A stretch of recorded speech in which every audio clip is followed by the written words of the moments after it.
અરવલ્લી જિલ્લામાં ભાડા કરારના નામે ખેડૂતો સાથે છેતરપિંડી કરી ટ્રેક્ટરો વેચી નાખવાના કૌભાંડનો ભાંડો ફૂટ્યો છે. માલપુર અને મેઘરજ પોલીસ સ્ટેશનમાં નોંધાયેલી ફરિયાદોના આધારે પોલીસે તપાસ હાથ ધરી હતી.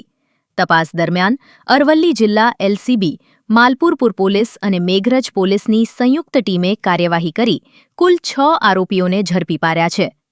પોલીસની પ્રાથમિક તપાસમાં સામે આવ્યું છે કે આરોપીઓ ખેડૂતો પાસેથી ભાડા કરાર હેઠળ ટ્રેક્ટરો મેળવતા હતા અને ત્યારબાદ આ ટ્રેક્ટરો સૌરાષ્ટ્ર વિસ્તારમાં સસ્તા ભાવે વેચી નાખતા હતા.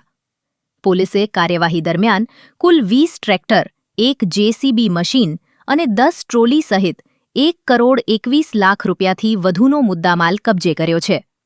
આરોપીઓની ધરપકડ બાદ તેમને કોર્ટમાં રજૂ કરવામાં આવ્યા હતા, જ્યાં કોર્ટે તમામ 6 આરોપીઓના 3 દિવસના રિમાન્ડ મંજૂર કર્યા છે. હાલ પોલીસ દ્વારા આરોપીઓની સઘન પૂછપરછ કરવામાં આવી રહી છે. આ કૌભાંડમાં અન્ય કેટલા લોકો સંડોવાયેલા છે અને અત્યાર સુધીમાં કેટલા ખેડૂતો સાથે છેતરપિંડી કરવામાં આવી છે તે અંગે પોલીસ તપાસ તેજ કરવામાં આવી છે.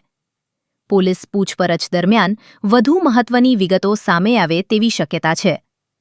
અરવલ્લી જિલ્લામાં માલપુર અને મેઘરજ 2 પોલીસ સ્ટેશનમાંથી અમને ફરિયાદ મળેલી કે ખેડૂતોના ટ્રેક્ટર જે છે અને ટ્રોલી અને જેસીબી મશીન વગેરે ઇલીગલી ભાડાના નામે લઈ જઈ અને ત્યાં એને અન્ય જગ્યાએ સસ્તા ભાવે વેચી દેવામાં આવે છે અને જ્યારે પછી એ વ્યક્તિ પોતે એ પરત લેવા જાય ત્યારે એને ગોળ ગોળ ફેરવવામાં આવે છે અને એને એનું ટ્રેક્ટર પરત મળતું કે નથી પૈસા મળતા.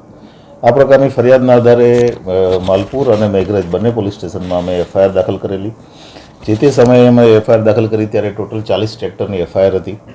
પછી એમાં એડિશન થતું ગયું અને એફઆઈઆર દાખલ કર્યા પછી બંને પોલીસ સ્ટેશનની અલગ અલગ ટીમો અને જિલ્લાની એલસીબી આ બધા કામે લાગેલા અને ત્યારબાદ જે અલગ અલગ જગ્યાએથી, કારણ કે આ મોટાભાગના જે ટ્રેક્ટર છે એ સૌરાષ્ટ્રમાં અને આજુબાજુના જિલ્લાઓમાં વેચી દેવામાં આવેલા ઓછા ભાવે, એ અલગ અલગ જિલ્લાઓમાંથી એ બધી રિકવરી કરી છે. અત્યાર સુધીમાં ટોટલ અમે 20 ટ્રેક્ટર, 1 જેસીબી અને 10 ટ્રોલી રિકવર કરી શક્યા છીએ. એ સાથે સાથે અમે એમાં ટોટલ 6 આરોપીઓ અત્યાર સુધીમાં અરેસ્ટ કર્યા છે. મુખ્ય આરોપી જે છે એ વિજય, જે પ્રાંતવેલ બાયડનો વતની છે, એની સાથે સહયોગમાં સુનિલ કાળાભાઈ પરમાર, પ્રવીણ મચાર, કનુ ભરવાડ કરીને જે છે એ મુખ્ય આરોપી છે. ઉપરાંત વિપુલ અને કનુભાઈ પાંડો, આટલા આરોપીઓ અત્યાર સુધીમાં અમે અરેસ્ટ કર્યા છે. આરોપીઓના 3 દિવસના રિમાન્ડ ઉપર છે. હજી આગળ એણે ટ્રેક્ટર જ્યાં જ્યાં પણ વેચ્યા છે અત્યારે પણ અમારી ટીમ અન્ય જગ્યાઓએ આ આરોપીઓ સાથે મૂવમેન્ટમાં છે અને આ રિકવરી માટે થઈને અમે પૂરેપૂરા પ્રયત્નો કરી રહ્યા છીએ. ટોટલ બંને પોલીસ સ્ટેશનમાં જઈ અને અમે લગભગ 4 કરોડની મુદ્દામાલની રિકવરી કરી છે.